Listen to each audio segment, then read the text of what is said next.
Hello friends, welcome back to my channel. ഇന്ന് തയ്യാറാക്കുന്നത് നല്ല അടിപൊളി തുർക്കിഷ് റെസിപ്പിയാണ്. തുർക്കിഷ് ചിക്കൻ വളരെ ടേസ്റ്റിയാണ്. ഇത് നമുക്ക് സിമ്പിളായിട്ട് തന്നെ തയ്യാറാക്കാൻ പറ്റും. അതിനു മുന്നേ വീഡിയോ ലൈക്ക് ചെയ്യാനും ചാനൽ സബ്സ്ക്രൈബ് ചെയ്യാനും മറക്കല്ലേ. ഇനി നമുക്ക് വീഡിയോയിലേക്ക് പോകാം.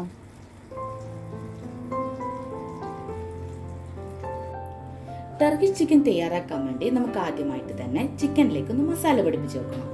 അതിന് വേണ്ടിയിട്ട് ഒരു 1.5 ടീസ്പൂൺ മുളക് പൊടി, 1 ടീസ്പൂൺ കുരുമുളക് പൊടി, 1/2 ടീസ്പൂൺ ഗരം മസാല, 1/4 ടീസ്പൂൺ മഞ്ഞൾപ്പൊടി, ആവശ്യത്തിനുള്ള ഉപ്പ്,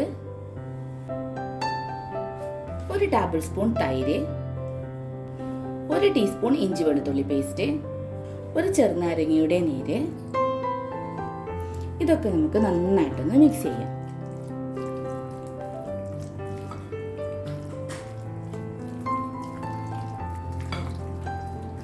ഞാനങ്ങനെ ചിക്കന് നന്നായിട്ട് തന്നെ മാരിനേറ്റ് ചെയ്തിട്ടുണ്ട്. അപ്പൊ ഇത് നമുക്കൊരു 15 മിനിറ്റ് ഒന്ന് റെസ്റ്റ് ചെയ്യാൻ വെക്കാം. ഇനി നമുക്ക് ഒരു സോസ് തയ്യാറാക്കണം. അതിന് വേണ്ടിയിട്ട് ഒരു 1.5 ടേബിൾ സ്പൂൺ ബട്ടർ ഇട്ട് കൊടുക്കാം. അങ്ങനെ ബട്ടറൊക്കെ മെൽറ്റായിട്ട് വന്നിട്ടുണ്ട്. ഈ ഒരു സമയത്ത് നമുക്ക് എന്ത് ചെയ്യാം, ഒരു 2 വെളുത്തുള്ളിയുടെ അല്ലി ചെറുതായി അരിഞ്ഞിട്ട് കൊടുക്കാം. ബട്ടർ ആയതുകൊണ്ട് തന്നെ ലോ ഫ്ലെയിമിൽ ഇട്ടിട്ട് വേണം നിങ്ങളത് ആക്കിയെടുക്കാൻ വേണ്ടിയിട്ട്. അങ്ങനെ വെളുത്തുള്ളി എന്തിട്ടുണ്ട് നല്ലോണം മൂത്ത് വന്നിട്ടുണ്ട്. ഈ ഒരു സമയത്ത് നമുക്കൊരു 2 ടേബിൾ സ്പൂൺ മൈദപ്പൊടി ഇട്ട് കൊടുക്കാം.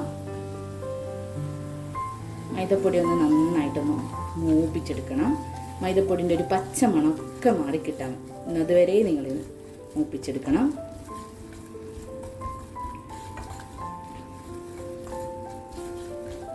ലോ ഫ്ലെയിമിൽ ഇട്ടിട്ട് വേണം ഇത് പ്രത്യേകം തയ്യാറാക്കി എടുക്കാൻ വേണ്ടിയിട്ട്.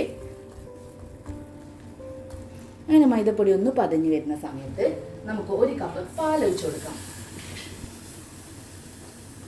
ഞാനിവിടെ ഒരു 1.5 കപ്പ് പാൽ ഒഴിച്ചു കൊടുക്കുന്നുണ്ട്.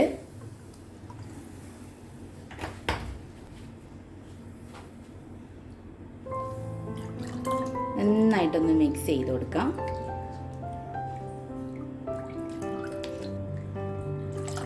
മൈദപ്പൊടി കട്ട കെട്ടൊന്നുമില്ല, ഇതേപോലെ ഇളക്കി കൊടുത്താൽ തന്നെ അലിഞ്ഞു കിട്ടും.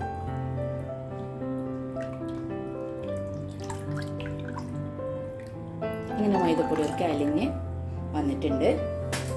ഈ സമയത്ത് നമുക്ക് 1 ടീസ്പൂൺ ചില്ലി ഫ്ലക്സ് ഇട്ട് കൊടുക്കാം. നിങ്ങൾ എരിവിനനുസരിച്ച് ചില്ലി ഫ്ലക്സ് ഇങ്ങനെ കുറക്കുകയോ കൂട്ടുകയോ ചെയ്യാം. അതേപോലെ തന്നെ ഒരു 1/2 ടീസ്പൂൺ കുരുമുളക്, 1 ടീസ്പൂൺ ഒറിഗാനോ, ആവശ്യത്തിനുള്ള ഉപ്പ്.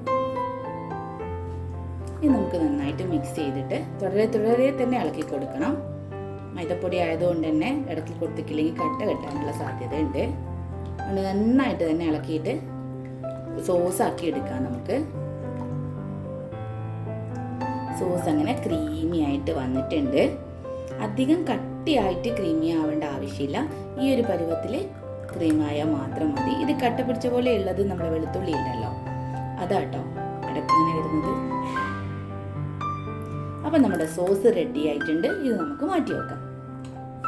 ഇനി നമ്മൾ നേരത്തെ ചിക്കൻ മാരിനേറ്റ് ചെയ്ത് വെച്ചിട്ടുണ്ടല്ലോ, അത് നമുക്ക് ഫ്രൈ ചെയ്തെടുക്കണം. അതിനായി ഞാനൊരു പാൻ എടുപ്പത്ത് വെച്ചിട്ടുണ്ട്. അതിലേക്ക് കുറച്ച് ഓയിൽ ഇട്ടിട്ട്, അധികം ഓയിൽ വേണ്ട, നമുക്ക് ഷാലോ ഫ്രൈ ചെയ്തെടുക്കാനാണ് വേണ്ടത്.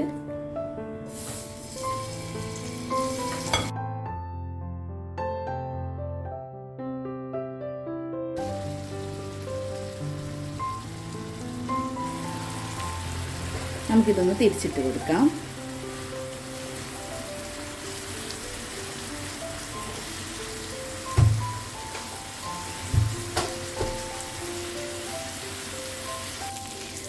അങ്ങനെ നമ്മുടെ ചിക്കനൊക്കെ നല്ല ഡ്രൈ ആയിട്ട് ഞാൻ ഫ്രൈ ചെയ്തെടുത്തിട്ടുണ്ട്. ഇനി ഇത് മാറ്റി വെക്കേണ്ട ആവശ്യമൊന്നുമില്ല. ഇതിൻ്റെ മുകളിൽ തന്നെയാണ് നമ്മൾ സോസൊക്കെ വെച്ച് സെറ്റ് ചെയ്യുന്നത്. അപ്പോൾ ഒന്ന് പരത്തിയിട്ടൊന്ന് സെറ്റ് ചെയ്ത് കൊടുക്കാം. ഇനി പ്രത്യേകം ശ്രദ്ധിക്കുമ്പോൾ വളരെ ലോ ഫ്ലെയിമിലൊന്ന് ഇട്ട് കൊടുക്കാം. ഇനി നമ്മൾ ഇതിൻ്റെ മുകളിലേക്ക് നമ്മൾ നേരത്തെ തയ്യാറാക്കി വെച്ചിരിക്കുന്ന നമ്മൾ സോസ് ഉണ്ടല്ലോ, വൈറ്റ് സോസ്, അത് നമുക്ക് ഇതിൻ്റെ മുകളിലേക്ക് ഒഴിച്ചു കൊടുക്കാം. ഈ വീഡിയോ കാണുന്നതിനിടയിൽ തന്നെ നിങ്ങൾ ലൈക്കും സബ്സ്ക്രൈബും ചെയ്യണേ, എനിക്കൊരു സപ്പോർട്ട് ആകുമല്ലോ.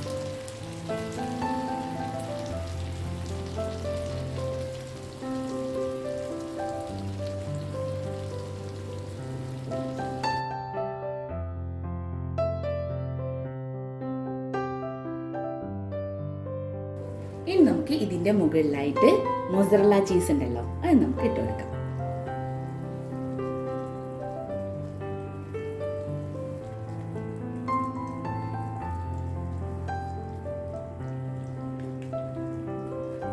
ഒരു 150 ഗ്രാം മൊസറല്ല ചീസാണ് ഞാൻ ഇതിന്റെ മുകളിൽ ഇട്ട് കൊടുത്തിട്ടുള്ളത്. നമുക്കൊന്ന് ഗാർണിഷ് ചെയ്യാൻ വേണ്ടി കുറച്ച് മല്ലിയില വിതറി കൊടുക്കാം.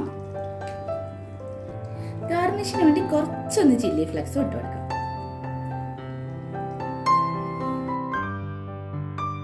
ചീസ് എല്ലാം ഒന്ന് മെൽറ്റ് ആകുന്നത് വരെ നമുക്കൊന്ന് അടച്ചു വെച്ച് കൊടുക്കാം. അങ്ങനെ ഒരു 10 മിനിറ്റ് കഴിഞ്ഞിട്ടുണ്ട്. നമുക്കിതൊന്ന് ഓപ്പൺ ചെയ്ത് നോക്കാം.